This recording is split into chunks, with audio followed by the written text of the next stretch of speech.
Hey, hold on. Hey, welcome to Prelude to Ulysses. This is Alex reads Ancient Evenings, a book that I probably can't read out loud because of copyright infringement laws or something, but we're doing it anyways. God, I hope this doesn't get deleted. He's so whack. All right, let's get going. So this is the part one of the Book of the Charioteer of Alex Reads Ancient Evenings by Norman Mailer. I made the mistake of Googling him a little bit. Don't learn stuff, people. The less you know about people, the better. Since I did that and then I kind of stopped reading, so it's been a minute. So I was like, oh God, I hate how everybody turns out to be such a fucking weirdo. But, whatever. Should we segregate the art from the artist? Should we? I don't know, man. Well, yeah, you should, sort of. But you can't support... I don't know. How do you say stuff? Don't say anything. Read this book. Try not to let it affect... because I was loving this book. Still am. It's kind of weird. Whatever. I'm just going to dig right into it. Pharaoh asked for a story from Menenhedet. It sounds like he's going to get it. The Book of the Charioteer. So this is part 4 of Ancient Evenings, which is the Book of the Charioteer. This is I gotta write part 1. Part 1. This is probably part 1 of part 1. Let's get going.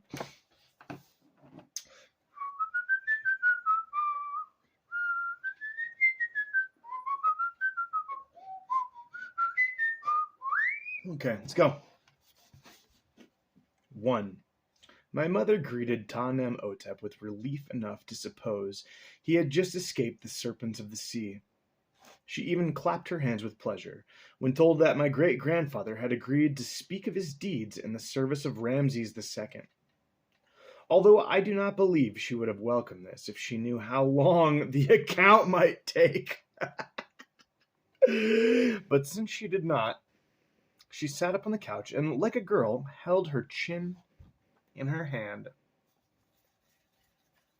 I will tell you the story, my great-grandfather began, as if we did not know each other, and had not spoken of many matters on this night.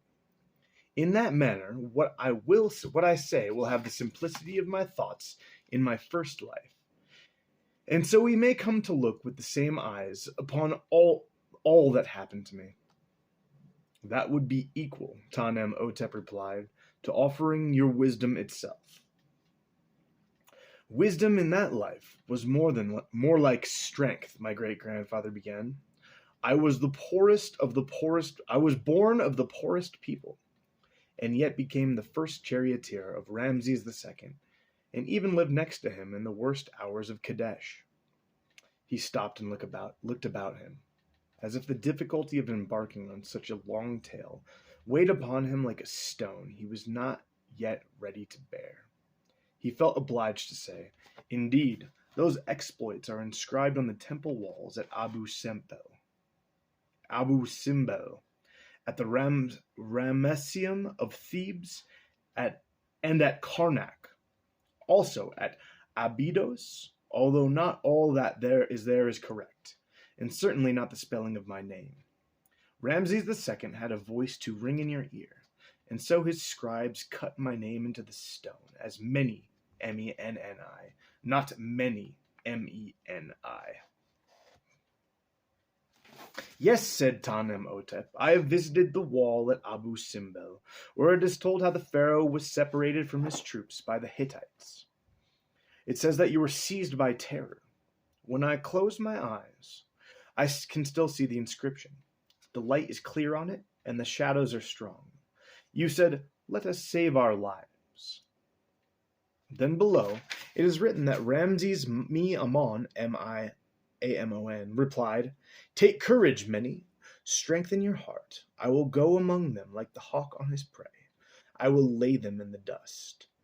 It was late in the afternoon when I read those words, but still see the shadows on the indentations of the letters. Those are the words that are written, said Menenhedet. Were you really afraid? Said Tanem-Otep. When my great-grandfather did not reply at once, he also asked, Did the second truly reply to you in just so bold a voice?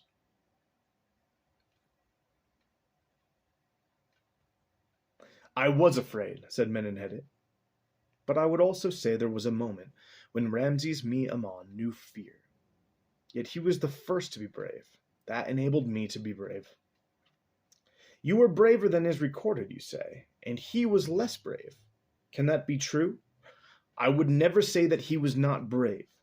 The second was the bravest man I ever saw. Yet the story is not as it is told on the temple walls. There was a moment when he knew fear. Tell us. No, great Two-House, not yet. My story must be long like the length of a snake. If I present the head, you will know nothing of the body, only the smile of the snake. For now I will say that we both knew some terror. Why, even the lion of the pharaoh knew fear. So the lion is real, said Tanem-Otep. He truly had this pet beast that is drawn on some of the walls? Yes. The lion fought by the side of Ramses II, and prodigiously. My great-grandfather shrugged. But if you want to know the truth of all that happened to me, I say again that I must tell the story no more cleverly than I could speak the truth in my first life.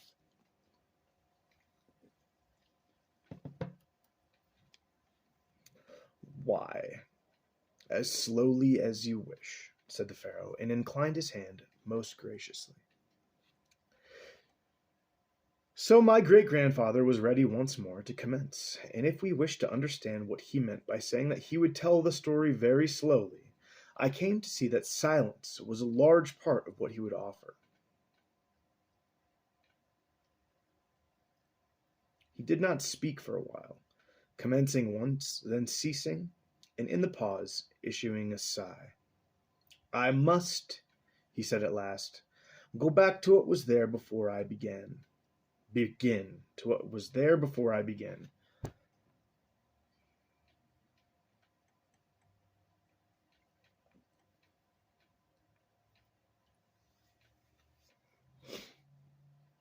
Even as a journey begins with preparations on the night before. So I would tell you of my childhood in that life I knew first, except I cannot say I had a childhood. I had none, at least none in the way of this beautiful boy, my great-grandson here before us, half asleep. His childhood is full of wonders, but like so many of my people, I had, when I was his age, no more in the way of thoughts than any beast. If not for one thought that left me knowing that I was not like others, and would never be. That much I knew before I was born, because on the night I was conceived, my mother saw Ammon. Only the mother of a man who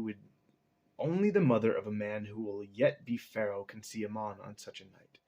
Only the mother of a man who will yet be pharaoh can see Ammon on such a night, said Tanem-Otep. It seems we are brothers. My mother also saw Ammon. Now Menenhedet hesitated before saying, I will tell you what my mother told me, no more. My parents were poor people in the poorest peasant village, and on the night this happened they were lying in their straw, my father by my mother's side. A golden light came to the darkness of their hut, and the air smelled sweeter than all the perfumes in the house of the secluded. Ammon whispered to my mother that a great son would be born, who would lead the world. Menenhedet sighed. As you see, I have done less than that. You believe her story? Asked Tanem-Otep. If you had known my mother, you would believe it. She lived with the earth in her hands. She knew no stories.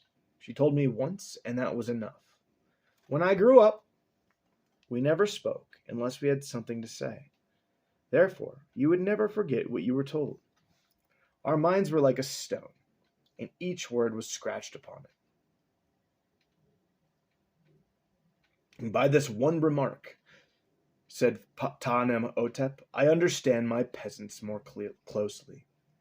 So I comprehend your desire to tell the story with deliberation.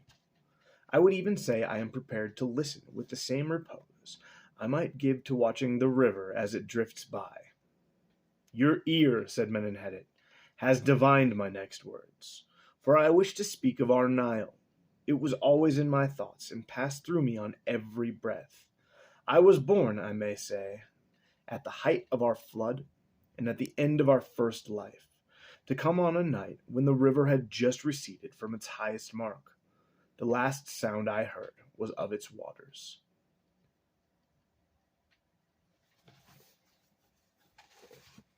Menenhedet's breath was short, as if this recollection remained arduous. Now those who live in the cities have forgotten the extremities of drought and flood. Here in Memphis we may feel some heat before the river begins to rise, but our discomfort is small. Our noble parks are watered through the year and surround us with their green. We are apart from the desert. But in the land from which I came, midway between Memphis and Thebes, the desert is like... He paused. No dwelling can contain it.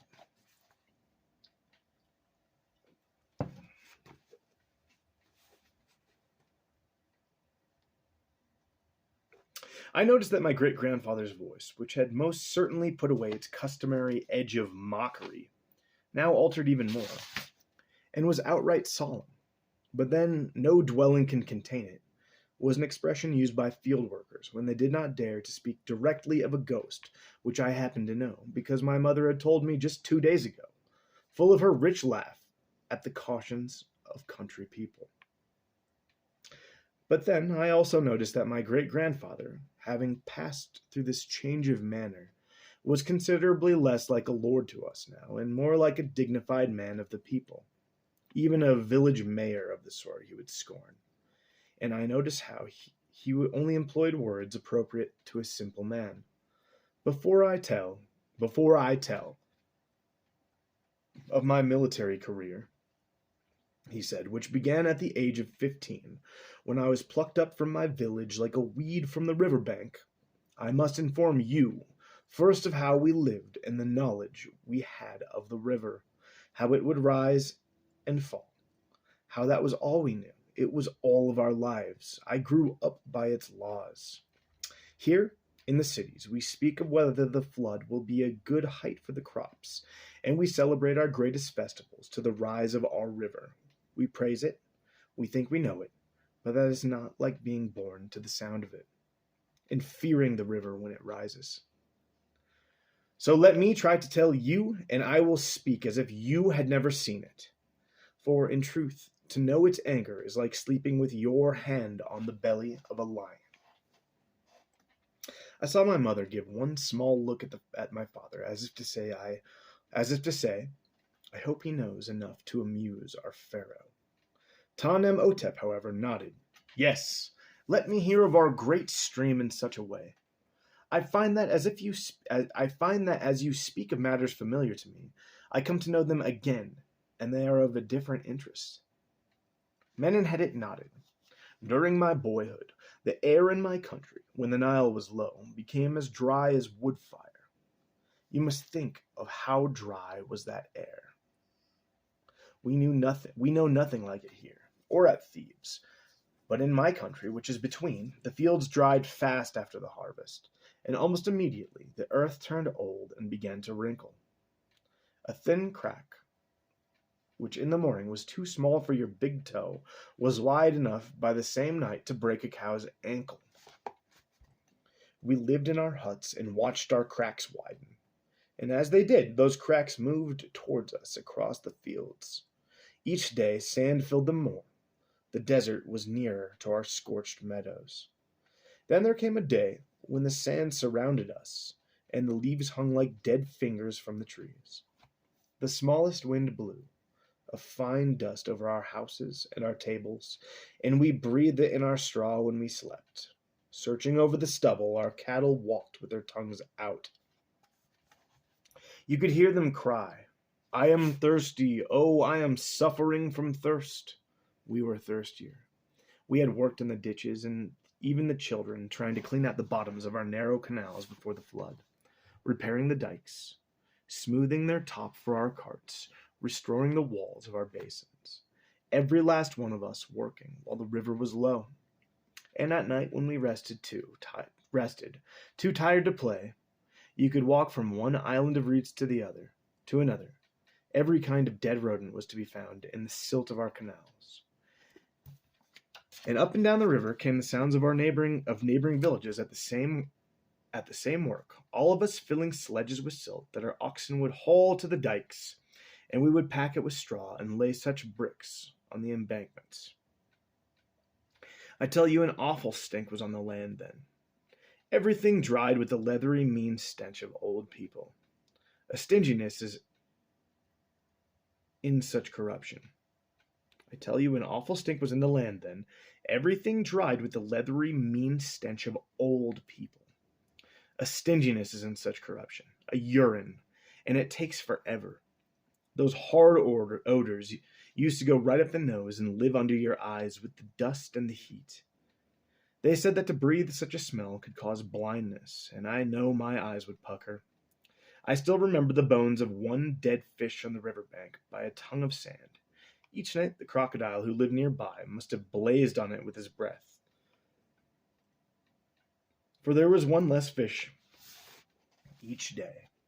Less of the dried skin near the head and the milky stones of its eyes. Yet the bones had an odor so powerful, you would have sworn the fish had traveled all of the river bottom for its smell to know so much. I went back day after day to walk it. The rot in the bones of that fish knew more evil than any I had ever encountered, and I thought the moon must be in it with the river mud. Each day that skeleton became more of a withered plant until the bones themselves dried their joints, and the last of the fish blew away.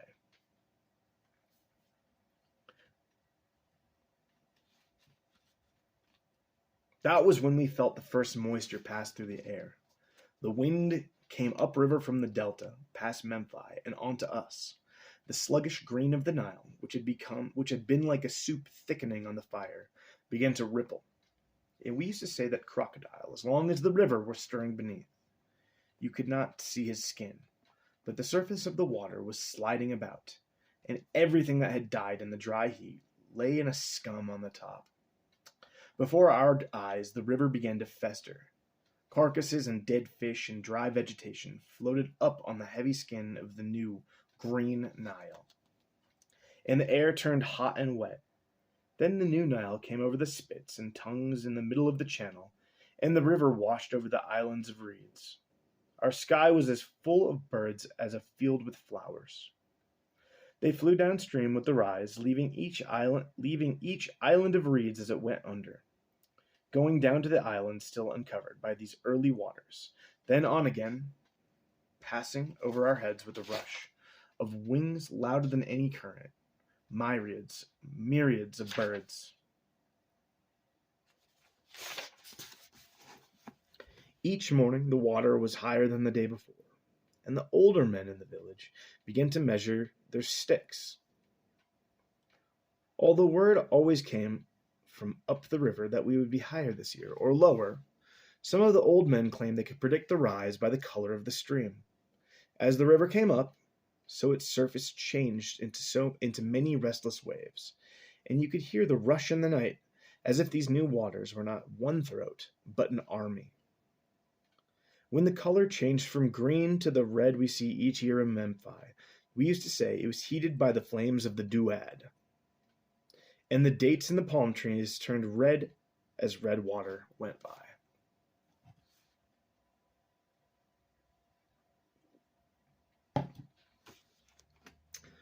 We had no work to do now but to protect our ditches, and therefore we could sit on our levees and watch where the water turned beneath in eddies so hollow you could put your arm in the hole and never get wet. So we would tell ourselves, but never dared to put an arm out for fear the mouth of the 1,000,001 mouths of the river would suck us in. Then came the week when the river came right up over the lower banks and flowed into our fields. And on the first day the earth gave a sigh, like a good cow gives to the knife in its hour of sacrifice. Even as a boy I could feel the land shiver when the water came over it and closed out the light. Now our one great river became 1,000 little ones, and the fields turned into lakes and the meadows into great lagoons. At night the water lost the sun. The red water lost the sun, and looked like the blessed fields and was silver in the moonlight. Our villages, built so close together along the bank that you could nearly reach one with a stone throw from the other, were now as separate as dark islands in these fields of silver, and our dikes became the only roads.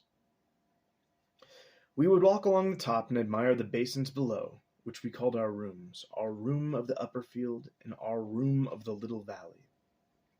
For we had known how to take advantage of any hollow in the ground that was like a bowl, and around it had put embankments and left openings for the flood, and now closed them when they were full. Rats walked on the dikes with us, even as ducks cavorted in the puddles. Out at the sides of the flood water, in those fields closest to the desert, scorpions were looking for dry land, and rabbits fled, and lynx and wolves in different year. I saw them all fleeing the spread from the riverbanks. Each year snakes came into our houses, and there was no hut where the damp did not come out of the earth of our floors, while our donkeys and cattle could be heard through the night, eating the forage we had piled around our walls, thereby dislodging the tarantulas. Sometimes water rose over the lower dikes, and we could only visit the other villages by using rafts of papyrus, and our basins would even wash out of our villages while the cranes fed in a frenzy of the banks of the flood, because insects would quit their nests as water crept higher.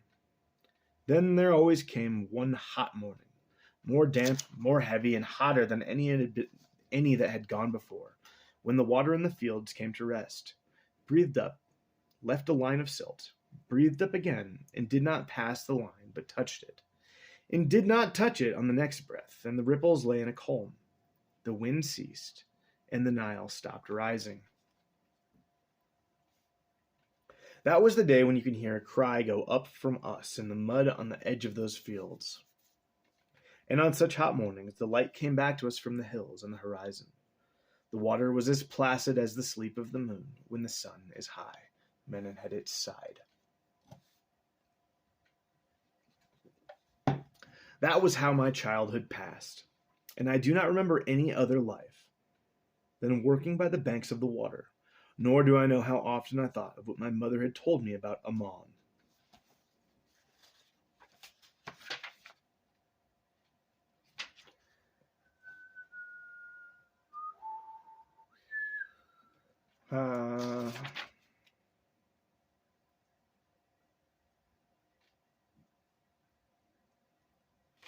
Okay. Ammon said your kid's going to rule the world. I did not see myself as different from the other boys, except I was stronger, and that I offered much. I remember when a deputation of officials came one morning to our village to conscript us for the army. I knew no fear. I had been waiting for such service and wanted it. I was bored and ready. The river, I remember, was in the second week of its subsiding, and the water in our fields had become, in the sun, a lake of gold. I suppose that the officials saw it as the best of days on which to surprise us, since it was no easy matter, with the fields in flood, for any of us to run away into the hills. I, of course, did not care. In truth, I did think of Ammon the moment I saw the officials. To me, the army was like the right hand of the god.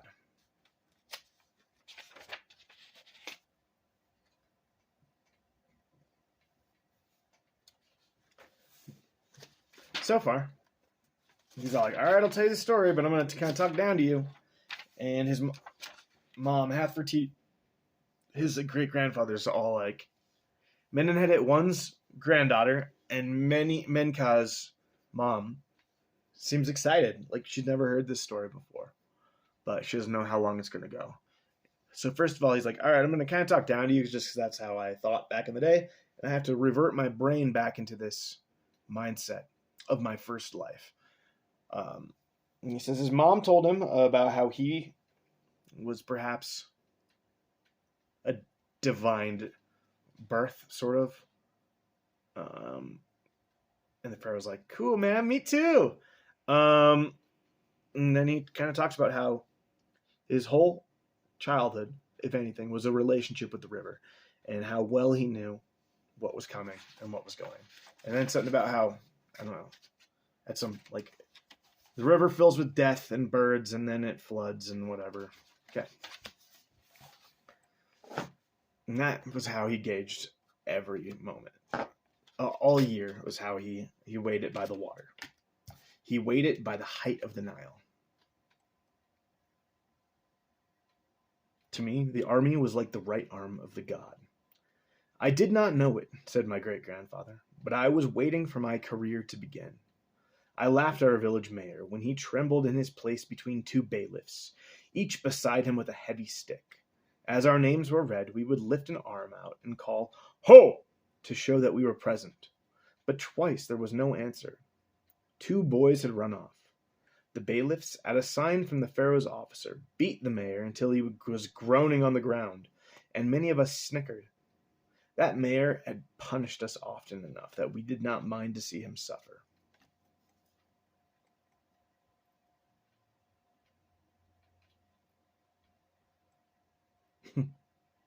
Then, of the 18 present, the officials picked us over, looked at our teeth, felt our arms, kneaded our thighs, hefted our genitals, and picked the 15 strongest. While our mothers watched, and I confess, most of them wept, we marched away along the dike and put into their boats and rowed upstream to the south, for all of that day until we came to Bend with a great fort and storehouse. To a Bend with a great fort and storehouse. There we were locked in together with recruits from other villages.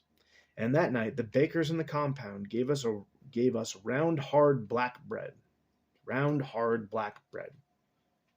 He smiled at the recollection. I was a poor boy and had eaten hard bakings, but this bread was older than the dead, his mouth working as if chewing the stuff again.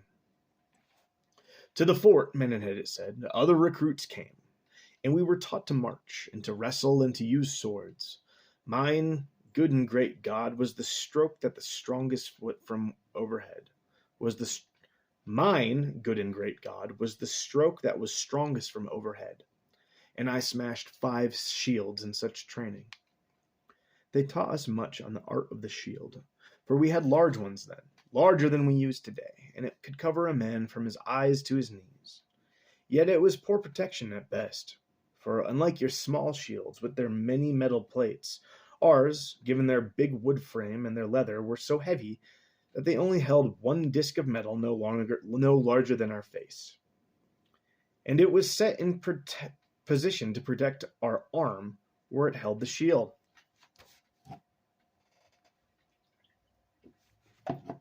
One by one we would go up to face the archer, and from a distance of 50 long steps he would shoot an arrow at us, and we were obliged, for his aim was good, to catch it on the metal plate so that the arrow would glance away. We were taught to do this with our chests facing to the side, so should the arrow pierce the leather, chances were still good that it would miss our body. And of course, the leather was strong enough to keep some of the arrows from going through, but it was a sport to hold that shield and block what you could not dodge. At the end of training, 50 of us faced 100 archers, and were ordered to advance into their bows. I was busy that morning, that I can promise. It was known that I had become skillful with my shield. So many of the archers took pleasure to aim at me. Were numbers of men lost in such training? Asked Ta-Nem-Otep. There were many scratches and some wounds, and 2 men died, but we were skillful dodgers, and it helped to make soldiers of us. Besides, we wore quilting thick enough to stop many an arrow, although not as much that is worn today. The training was harder because we were always told to get ready for lands we would soon go to conquer, and were so ignorant that we did not know there were lands that had already conquered, that They were lands we had already conquered 100 years before, and they were now in rebellion. Good training, however. We were infantry, and our weapons were the dagger and the lance, but they taught us to use the bow as well, and the sword. Since I excelled in all contests, in wrestling first, and with dagger, spear, sword, shield, and bow, I was even allowed to enter a special game they chose. Special game held to choose one man from our ranks to become a charioteer. In those days, it was only the sons of nobles who could enter such a service. And were our chariots at all different then? Asked Ta-Nem-Otep. They were beautiful, as now. Unlike our shields, the present chariots do not differ from the ones I knew, not by one bend in the wood. But they were not yet familiar sight in those days. The oldest man of my village used to talk of how the oldest man he had known when he was a boy could remember the first horse he saw. For that was when they began to bring horses into Egypt from the lands to the east. How it terrified him. But then, who would not have been frightened by such strange animals? They heard only the voices of foreign gods, and spoke in loud snorts, or with a long screaming of wind in their cries. The old man in my village used to say that to approach a chariot with its 2 horses was the closest one could get to the pharaoh. To us, charioteers were soldiers sent from the pharaoh. They may as well have been dressed in gold. For when they got up behind those 4-legged gods and went off at a gallop, we respected them more than the captain of a great barge going down the Nile. You see now You can see how it was still a rare skill to a common soldier in the years when I was trained. And you may know I dreamed of becoming a charioteer. To decide the one common soldier among us who would be selected, we were put in a race, and it was the greatest contest we ever knew, because we were told that the winner would yet ride a chariot like a nobleman. Since we were ignorant and could not command horses, we were made to hold a chariot over our heads and run up one side of a mountain and down the other, carrying the cart between us, wheels and all. The chariots were as light then as they are today, no heavier than a 10-year-old boy, but it is not easy to jog up that great hill with the vehicle on your shoulder and come down the other side unscratched. You did not dare to fall. Be certain if you broke anything, they would break your own back with their sticks. We set out to a trot. The fools among us tried to go as fast as a horse, and soon collapsed on the first slopes. But I set out as if I were the son of Ammon, and I could draw new strength from every breath.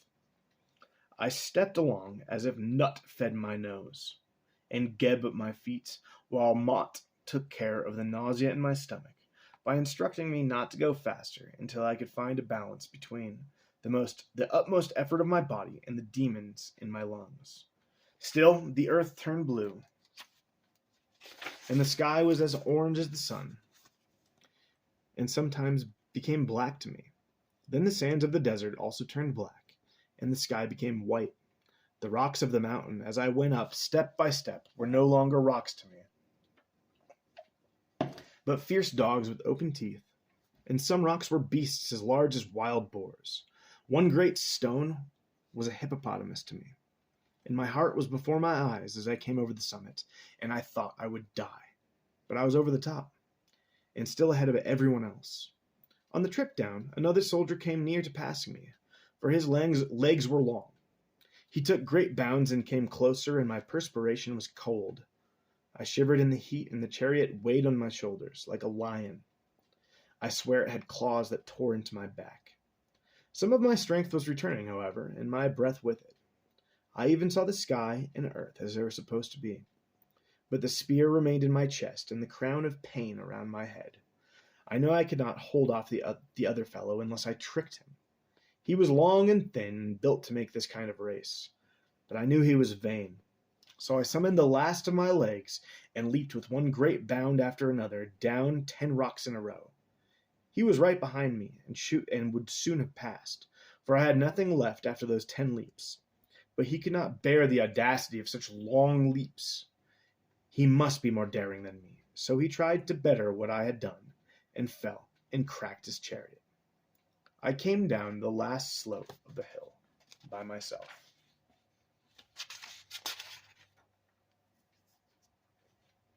That was how I became a charioteer, and went into the royal school of charioteers of King Thutmose III. And you may be certain I became the best, although not so soon. First I had to be taught the care of a horse, how to speak to them and clean them, and horses were mysterious creatures. For the longest time I did not know if they were beasts or gods. I only knew they did not like me. They would rear up as I approached. I could not understand their intelligence, nor whether they were stupid. By the delicacy of their lower legs, I could see they were animals of some refinement, and the light in their eyes made me believe that their minds must travel as fast as an arrow. Given the long curve of their nose, I suppose they took knowledge of what to do next by the smell over the next hill.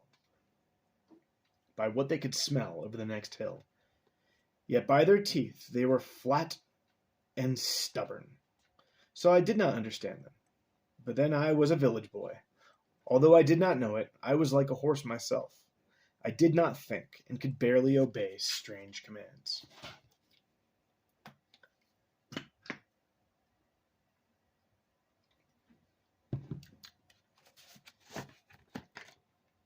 Learning to guide the reins and turn the horse smoothly became a turn in my own life greater than winning any chariot race. Greater than winning the chariot race, said my great-grandfather. For the more I attempted to overcome my terrible clumsiness with these horses, the more I became the recipient of much laughter.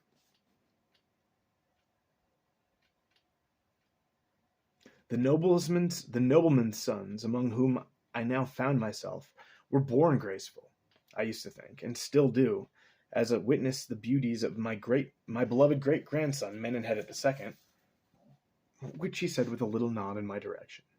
But that only made me more determined to learn. I found myself thinking of a saying we used to have in the fields. It will sound crude to you, but it is a phrase on every farm. Know your animals' smell, we say. It was then, working in the stables, that I understood how much I was in awe of the particular odor of horses. Their stables smelled different and better than the fields of coops around our farm. It seemed almost a blessed smell to me, full of the odor of the sun on a field of wheat. Yet part of my fear of horses was that I thought they were more like gods than other beasts. The animals I curried in our stables was a stallion. The animal I curried in our stables was a stallion, and particularly fierce to handle.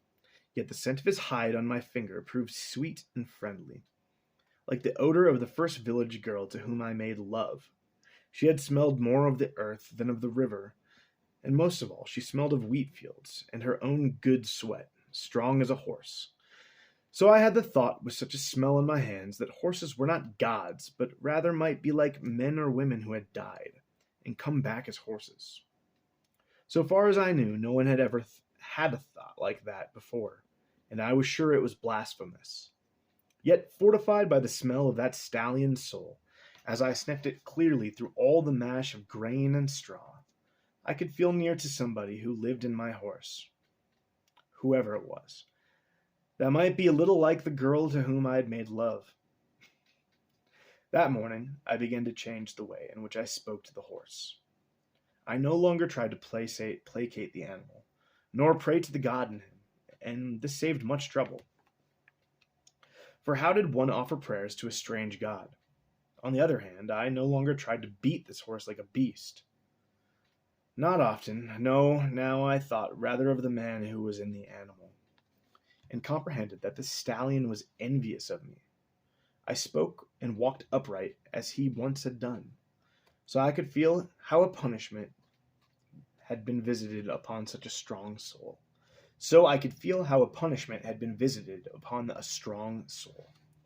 In my thoughts, I began to say to him, "You want to be a man again? Try listening to me. I can be your friend." Do you know? The animal heard my thoughts. I could tell by the difference in the handling. Now, in the beginning of our training, we did not use chariots with 2 steeds, but small carts suitable for 1 horse, and they had thick wooden wheels and made a terrible clatter. The sound was atrocious on one's ears, and the jolt of the carts were ferocious to the spine. Only a peasant as strong as myself could have taken such blows as it took me to learn to steer one horse properly. The other students had passed on to chariots long before I could get out my work cart. Yet in the last week I amazed my drill major. I had learned how to do tricks with that heavy cart, and even coax my stallion to move it backwards. So they promoted me to 2 horses. Immediately, my troubles began again. I had to learn that I was now like a friend or a brother, that I was not like a friend or a brother, nor even a man telling another man how to live, but more like a father who must teach 2 creatures to act like brother and sister. He stopped for a moment to clear his throat, in the way common people do when their voice is husky. One cannot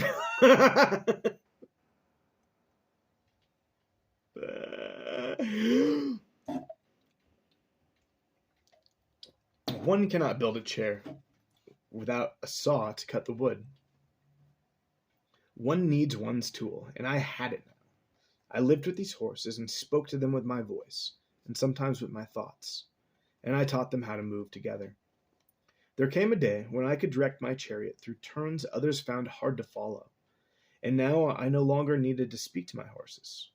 My thoughts had entered my reins. There even came the hour when I wrapped the reins around my waist and showed the troop you could drive a chariot without hands. To prove the value of such a skill, I galloped around the compound with the bow in my hand and let fly arrows into great bales of straw. A new practice began. Soon, all the sons of noblemen, my fellow charioteers, were trying to drive with the reins around their waist, except they did not learn to do it so quickly as myself, and the accidents were numerous. They did not live in the minds of the horse as well as I did. That was the way I learned from my skill, and in the practice of it, I soon ceased to think of horses as men or women. By the end, in truth, I thought more about my reins than anything else. Horses could be changed, but the reins were mine and had to be treated properly. In the end, I looked only for good blessings to put on the oil.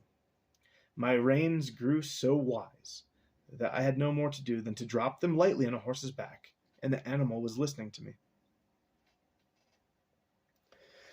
My great-grandfather looked at us now, and it may have been the glow of light from the cages of fireflies, but his face looked as young as the strength he must have felt in his youth, or at least in that first of his 4 lives, when he was a royal charioteer. He smiled then, and I thought for the first time that my great-grandfather had a beautiful face. I had only lived for 6 years, but it was the strongest face I had ever seen.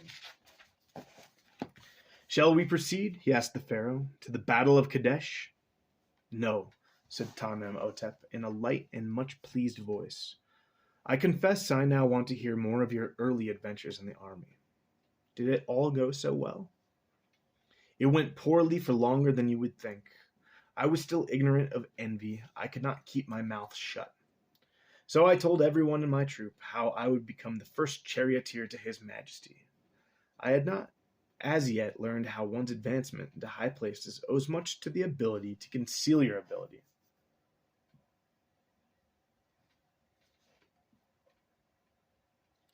That way your superiors find it comfortable to advance you. Having been, as I say, untutored in such wisdom, I can only remark that I am still heedless of it tonight." "Dear Menenhedet, you will soon be irreplaceable," said the pharaoh. My great-grandfather bowed to the remark. I could see that he hardly wished to stop.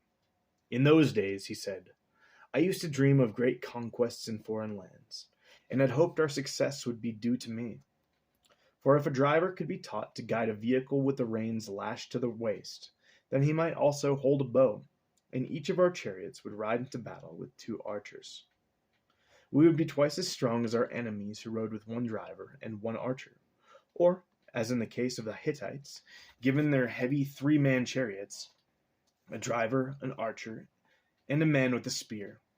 Our 2 men could be the equal of 3 in arms. Yet our chariots would be faster, and turn in a smaller circle. I could not sleep for the excitement of this idea. Soon I could not sleep for vexation. So soon as certain noblemen had become curious to test my suggestion, it was declared that by the major chariot major, that, in his opinion, only few of the best would ever be able to control two horses with the reins around their waist. Finally, I was told my argument was offensive to Ammon. Our gods had already brought victory to Egypt by way of one archer and one driver.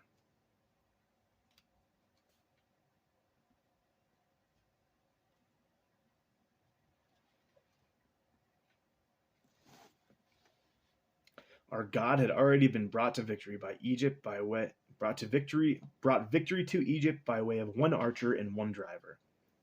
I had, however, not learned too much. I still bragged that I would become the first charioteer and lead a troop of 2 bowed chariots into battle. For such vanity I was sent away. An officer who was much my enemy, and by one rank my superior, took care to have me assigned to a wretched oasis in the middle of the Libyan desert out there. And he pointed with his thumb over his back in the direction of some of the land. Pointed with his thumb over his back in the direction of some land far behind the pyramids, a domain of such endless boredom that a mind so brilliant as yours, my pharaoh, could not live there for a day. In truth, my own mind felt as if it had turned to oil. It smoked in the desert sun. We had virtually no duties and no wine. There were 20 soldiers in my command. Surly mercenaries, village idiots. There was beer that tasted, as we used to say, of horses. But I cannot remember many of stories of that unhappy time. I do recall a letter I dictated by way of our scribe, a frail little fellow whose pretty buttocks were raw from the practices of my soldiers. I may say he was as desperate to escape from the stench of this oasis as myself. So I had him write a letter to my general. Make the words look handsome, I told him, or we will never get out of here. And then the hole in your seat will be larger than the one in your mouth.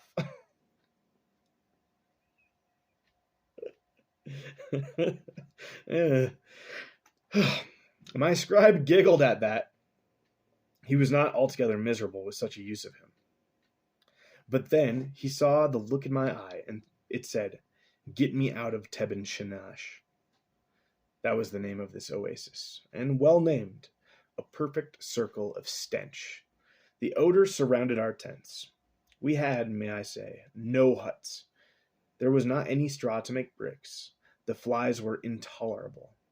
I would lie for hours under the date palms and look at a long sandy road on the horizon. Nothing to see but the sky. I fell in love with the flight of birds. That was all there was to love. The food was atrocious. Bitter dates and our sacks of corn, so near to the moisture of the oasis, were filled with vermin. "What is the reason to tell all this?" asked Hathfertiti. There were dogs. I think there were 300 dogs, and not one failed to go with me on a walk. Their teeth stank. So did mine. The worm was biting a rotten tooth in my head. There, in the stink of that oasis, where the beaks and muzzles of the scavengers were purple with blood and caked by the sun. There, on those dusty roads, where these hideous creatures fought over the last maggots of the hot carcass of a donkey. I dreamed of feathers on horses' heads, leading the point of a parade. You may conceive of the letter I dictated to my scribe. "Lead me to Memphis," I exhorted. "Let me see it in the dawn." I thought I would die in the circle of stench. I did not know I had a career before me. Then another, then a few more. Never in the length of my life, even if it be measured by the lengths of 4 lives, did I feel so low. Menenhedet stopped and ran a finger around his lips as if to recover the memory of an old thirst. In composing that letter, Menenhedet said, "I came to witness the power of the god Thoth, and prayed to him to give my scribe good and proper words, since my own strength was useless for such a test." While the scribe did his utmost to express my desire in a language fit for papyrus, I kept telling myself in terror, that the letter had to deliver me. Nothing could be worse than another year in 7 Tanash. Yet when I read the letter, I was ashamed. I would perish or I would endure, I told myself. But I would not whine to the general, nor beg to see Memphi in the dawn. No, I thought, I will make my request with dignity. So I sent another composed and more calm. And to my surprise, I was soon ordered back to the city. I have never forgotten that lesson. One must never surrender to desires that damage one's pride. How I sang when the call came for me to return. It seemed my fortunes were in a dance. For not half a year later, I encountered the great Ramses II in Memphi.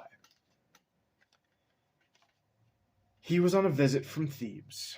My true story of the Battle of Kadesh can begin here. All right, we did it. Only an hour.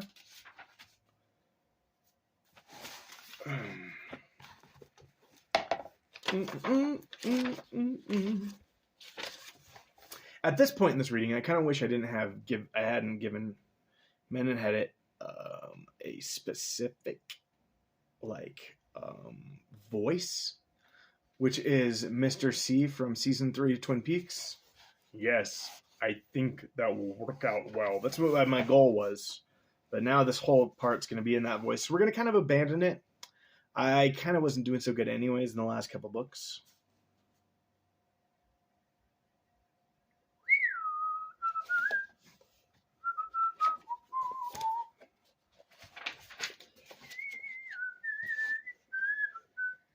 Damn, this book's crazy though. Sorry, I want to see how long this part is. 385, I think, is the last chapter of the Book of the Chariot. Yes. And next one's Book of the Queens. Can't wait for that one. 383. All right. Wow.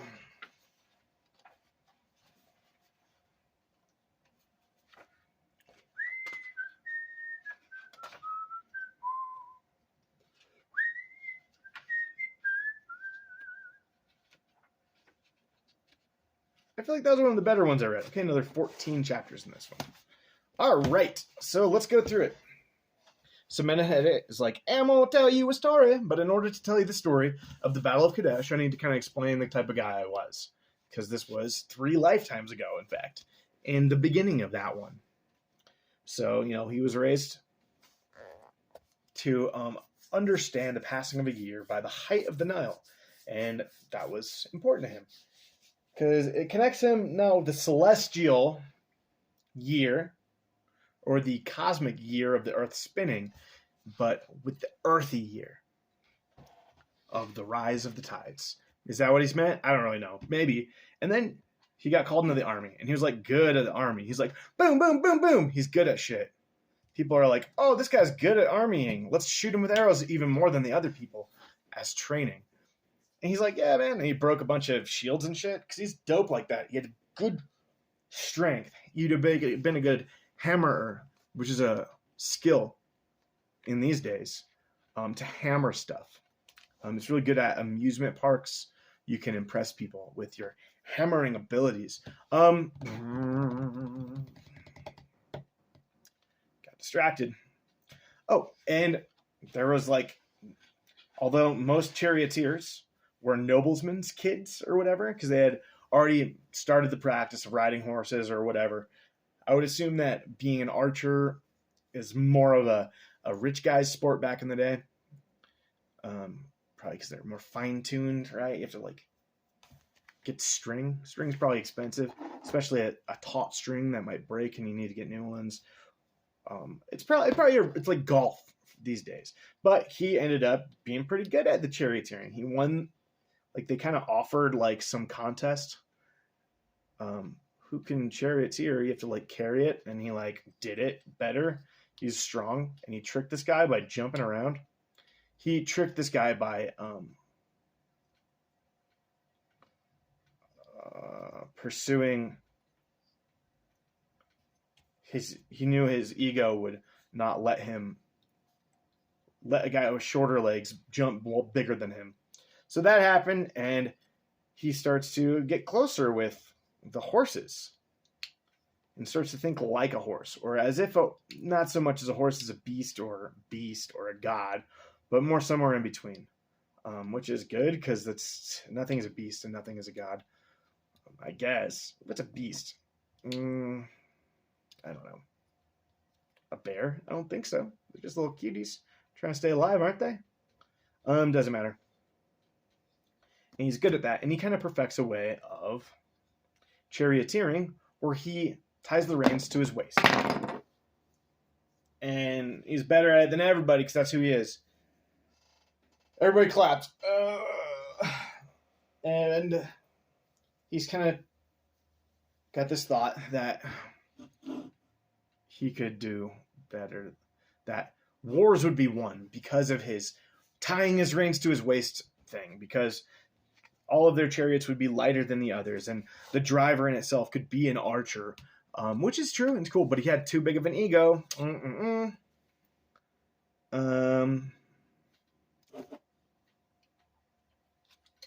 And someone that had it out for him was like, listen, man, let's send this guy to the Circle of Stench, this place out in the Libyan desert. Not familiar with that place.